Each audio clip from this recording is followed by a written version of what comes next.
의사가 실수를 했을 때 그냥 미안하다는 감정과는 차원이 다른 온몸이 굳어버리는 듯한 그런 느낌이 있죠. 오늘은 바로 그 감정, 의료 현장 깊숙이 숨겨진 진단명이라고 할 수 있는 수치심에 대해 한번 제대로 파헤쳐 보겠습니다. 혹시 임상에서 실수를 하거나 아니면 환자랑 좀 힘든 대화를 나누고 나서 온몸이 그냥 싹 얼어붙는 것 같은 그런 강렬한 느낌? 받아보신 적 있으세요? 오늘 우리 이야기는요, 바로 그 순간에서부터 시작합니다. 우리가 오늘 다룰 이 복잡한 강정은요, 그냥 철학적인 개념, 이런 게 아니에요. 이걸 하나의 진단 도구처럼 써서요, 임상 현장에서 동료나 환자, 그리고 무엇보다 자기 자신을 더 깊이 이해하는 방법을 알아볼 겁니다. 자, 그럼 첫 번째로 다른 사람이 그냥 쳐다보는 것만으로도 우리 기분이 어떻게 근본적으로 바뀔 수 있는지 그것부터 한번 살펴보죠.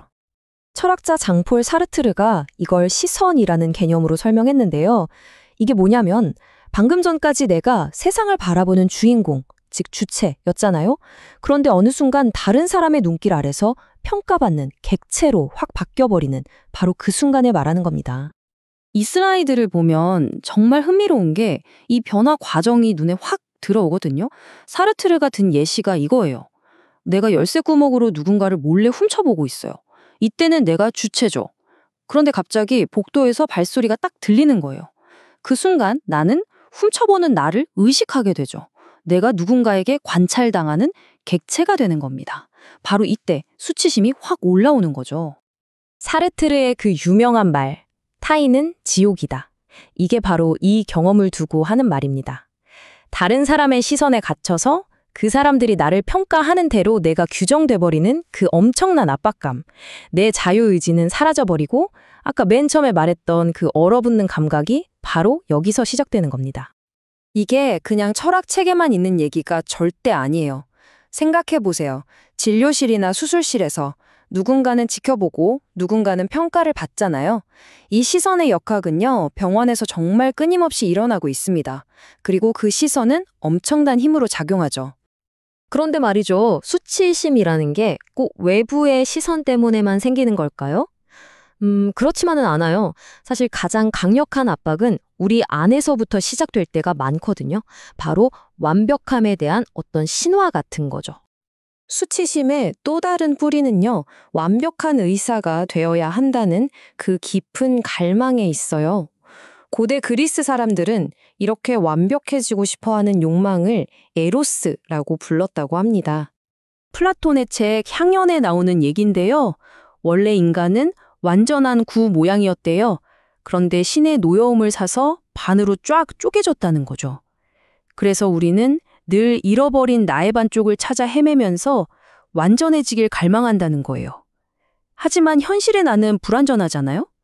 이 이상과 현실 사이의 간극에서 오는 고통, 그게 바로 수치심이라는 겁니다. 자, 바로 이 지점에서 의료 분야가 왜 그렇게 강렬한 수치심의 온상이 되는지 딱 보이기 시작합니다. 생명을 다루니까 완벽해야 한다는 압박감이 엄청나잖아요. 그 완벽한 의사라는 이상과 실수할 수밖에 없는 현실의 나, 그 사이의 격차가 바로 수치심을 마구 키우는 겁니다. 자, 그럼 수치심은 항상 이렇게 우리를 파괴하기만 하는 걸까요? 철학자 칼 야스퍼스는 꼭 그렇지는 않다고 말합니다. 오히려 수치심에도 좋은 수치심이 있다는 거죠. 야스퍼스는 수치심을 두 가지로 딱 나눠서 설명해요. 하나는 심리적 수치심. 이건 다른 사람한테 경멸받을까봐 두려워서 실수를 감추게 만드는, 우리를 마비시키는 수치심이죠. 반면에 실존적 수치심이라는 게 있어요.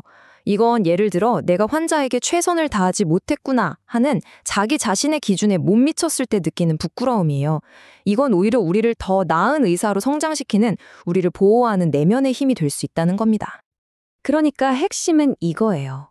이 두 번째 종류의 수치심, 즉 실존적 수치심은요, 내가 추구하는 가치를 배신하지 않도록 알려주는 아주 건강한 신호가 될 수 있다는 겁니다.